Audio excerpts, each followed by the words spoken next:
Whoa, whoa, whoa, stop commenting. I know the title's ambitious. I know you're mad. Sean O'Malley doesn't deserve the title shot. Let me just get a couple minutes. Let me explain why I think Sean O'Malley getting the title shot isn't that crazy. We also have other news like Kayla France versus Alexandre Pantoja, Kayla Harrison versus Julianna Pena, and Jose Aldo versus Amin Zahabi. A lot of stuff to talk about. Let's get into it. We'll start with the main topic of today's video. Rumor is Sean O'Malley is scheduled to rematch Merab Dvalishvili for the Undisputed Bantamweight Championship later this year. It's in the works. Dana White has hinted at it during a presser event, and people aren't happy. I definitely 100% understand why people aren't happy. Does Sean O'Malley deserve this title shot? No, he really doesn't. But the reason I think it isn't all that crazy and it kind of makes sense is because let's just pull up the bantamweight rankings. I'll have it down on my screen. I'm looking at it right now. Merab's the champion. Sean O'Malley was the former champion. Peter Yan's ranked second. Merab 50-45 Peter Yan. I don't think Peter Yan had more than like 20 seconds of success in this fight before Merab shot for a takedown and got control over him. Merab just beat Umar in a very competitive close fight that I thought Merab clearly won 3-2. Corey Sandhagen just lost to Umar, who just lost to Merab. Figueiredo just lost to Yan, who Merab's 50-45. Then if you want to keep going, Song Yadong, he's not getting a title shot. He beat Henry Cejudo by eye poke. No way. Marlon Vera, of course not. Rob Font. Is that what you guys want? Rob Font versus Merab. Rob Font just beat Gene Matsumoto. Give him the title shot. Absolutely not. Henry Cejudo's already lost to Merab, even if he did win. Mario Batista. You know what I say? You know what? Go for it. Let Merab kill Mario Batista. He deserves it. He deserves it. He deserves to be smoked after what he did to our boy Jose Aldo. But in all seriousness, Sean O'Malley, outside of Umar, has had the most competitive fight with Merab, like, out of anyone lately. I know there's a lot of different sides to look at that Merab O'Malley fight. A lot of people say, Merab crushed O'Malley. He schooled him, 5-0'd him. He didn't. It was 3-2. I think O'Malley won the 5th. I think O'Malley won the 3rd. And honestly, the first round's kind of close. Do I think O'Malley won? Absolutely not. And I'm a diehard O'Malley fan. He is my favorite fighter in the UFC. But I'm not going to be delusional and biased here. The reason I think O'Malley kind of deserves it is because what are you going to do? You're not... I know Peter Yan has gone on a win streak. He has 2 wins in a row right now. He's beat Song Yadong and he beat Davison Figueiredo very impressively. And he's definitely working on the things that Merab exposed. Do I think he deserves a title shot off those 2 wins? Not really, but yeah, I know you're going to be like, O'Malley doesn't deserve it. He's not even going off a win. I get it. I think the fight to make would be Sean O'Malley, Peter Yan in a rematch, 5 rounds, winner gets a title shot. But I don't think Merab wants to be sidelined that long, and that's why they're having the scramble to put a fight together. It's going to be O'Malley. That means Peter Yan's probably going to face Umar. That's a banger, but I would rather see O'Malley versus Yan too. And I know a lot of people are going to probably say, why don't they do Pantoja versus Merab? And trust me, I think that would be a banger, and I definitely think Pantoja deserves that opportunity. But I haven't seen Pantoja really push for that. You know, we see a lot of these guys. Ilya's been pushing for double champ for so long, he literally vacated the belt to get there. Even Alex Pereira has been talking about going up or down in weight constantly. Drickus has even mentioned it. Islam's been calling to get a double championship status for a very long time. I've barely heard Pantoja even speak about moving up. I don't think he's that interested in doing so. So I'm not gonna say, why didn't they make that fight? That's up to Pantoja. Does he want to move up? I don't know. He's clearly ready to defend again because that's another fight we're going to talk about later. He's rumored to face Kayla France at 316. I just think the only option at bantamweight is either O'Malley and Yan, and Merab killed Yan. Be honest, he dominated Yan way more than he dominated O'Malley. O'Malley even hurt him in the 5th round. There was another round, who knows what would have happened. Merab probably would have recovered and took him down and won the fight still. So that's why I'm saying the rematch isn't that crazy. I know. I don't think it's great. We're not in a great situation with bantamweight. I also want to discuss the fact that I think O'Malley's going to KO Merab in this rematch. I know that's crazy, but I think to beat Merab, you need that one-shot knockout power, and I think O'Malley's the best chance at that. Looking at the rankings, O'Malley has more power than Yan, I feel like, but I do think Yan is a close second to having the KO power to put out Merab. Umar, Corey Sandhagen, I think Figueiredo has some good power. Song Yadong has power, but he doesn't really knock anyone out. If you look at his last couple of fights, he hasn't gotten like a cold knockout in a while. Marlon Vera's probably got the best knockout chance in out of anyone here besides O'Malley. So I don't know how to feel. I definitely think O'Malley versus Yan 2 would have been a banger. Hopefully Yan gets another win, and we could end up seeing that fight anyways if O'Malley wins the belt. O'Malley versus Yan for the title would be a banger. But yeah, that get it together. That is why I don't think this fight is all that crazy. Hopefully you guys understand that. I'm sure that's going to make some people mad, but I hope you guys at least understand my points. And moving on to, I know the guy that we want to fight Merab is Pantoja.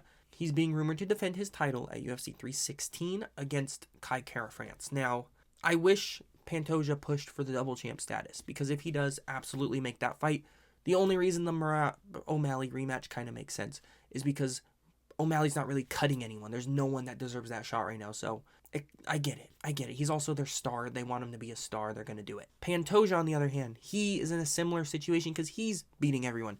He's beat Royval twice. He's beat Moreno 3 times. I don't think he's faced Amir Albazi, but he just lost to Moreno. He's already beat Kayla France, but Kayla France is coming off of a win against Steve Erceg, and he also got robbed against Amir Albazi. So I kind of get them putting this one together, but I don't care. I really don't. Now, don't get me wrong, I think Kayla France has a decent shot in this fight because he has a lot of power at flyweight. I think he's one of the more powerful flyweights in the whole roster. It's interesting. It's definitely interesting. I'm definitely leaning for Pantoja to absolutely murder and school him, though. That's really all there is to it. Pantoja's just a better fighter. There's no one at flyweight. The matchmaking at flyweight's a mess. Manel Kape is facing Asuel Ambayev, and Steve Erceg is facing Brandon Moreno coming off of 2 losses. It makes no sense. Erceg coming off 2 losses, that is. It just makes no sense. It should be Kape versus Moreno, but who am I? I'm just a boy in my room with an Olivia Rodrigo poster up, finals on the wall, making better matchups than Dana White. Anyways, moving on. Julianna Pena is rumored to face Kayla Harrison on the same card, 316. Now, they're going to probably make this card mediocre and base it off the fact that there's 2 title fights, and we're going to have to be stuck with that. But that being said, this is actually a good women's fight. Julianna Pena is terrible. Kayla Harrison looked human in her last match, but I still think she runs through Julianna Pena. I don't think Pena's good. Maybe she'll fluke it. But her striking, she literally goes like so. Literally looks like she's swimming or something. So I don't know. I think Kayla Harrison's better on the feet even, and her wrestling's just way better. Now, granted, she could get a takedown and Julianna could fluke a submission. We could see that. But God, I hope not, because Kayla Harrison just needs to win. And how funny would it be if Kayla Harrison wins and Amanda Nunes comes back after that? Pena will be so mad. I am picking Kayla Harrison to absolutely dominate this fight. Hopefully get a finish over Pena, but Pena's pretty tough. She's gritty. She's just terrible. Don't know how she's the women's champion. It's because she fought Raquel Pennington, who I also thought beat her. But Jesus Christ, this sport. Moving on, there's disrespect going on, guys. Jose Aldo. He's back, Came back, he fought Jonathan Martinez. We were like, kind of weird matchmaking, but it's his first fight back. Let's see if he still got it. Schools Jonathan Martinez. Easy claps, easy dubs. Let's see him fight someone good. Mario Batista. And that wasn't even a fight. Mario Batista literally held him against the cage like they were hugging it out or something. I could not believe my eyes. I thought Aldo even low-key won based on damage. They gave it to Mario Batista. One of the worst fights, and people literally want him dead. I'm not saying I'm one of them, but hopefully Chito Vera fights him and does some crazy work. Now, I've seen people, I'm not going to say any names, MMA Guru. Shout out to Guru. We all love Guru. We all do. I love Guru. Big fan. He was calling for an Aldo Sandhagen match before the Sandhagen Figgy match was made. That makes no sense. Mr. Guru, I'm sorry. I know we want Aldo to do well. He cannot be jumping up the rankings that high. I know we've seen crazier things, but let's be realistic here. He is technically coming off a loss to Mario Batista, but I absolutely agree he should be fighting someone more exciting. He is facing number 13 ranked Ayman Sahabi, who's literally done nothing in his life. The best thing he's got going for him is that he looks like Ariel Helwani, and that's a really best thing to have going for you. So I'm looking at the rankings, and if you're going to give Aldo someone low ranked, give him like a Marcus McGee, who's actually fun to watch, who's actually talented, good striking, and has some hype behind him. Give him someone outside the rankings. Cody Garbrandt, the former champion. My God, that would be absolutely electric. Garbrandt versus Aldo. I have no idea how that fight would even go.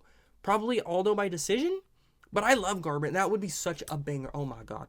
We already fumbled the fact that Dominic Cruz retired and never got the Aldo matchup because you booked him to face Mario Batista instead of Dominic Cruz when you could. Okay, moving on.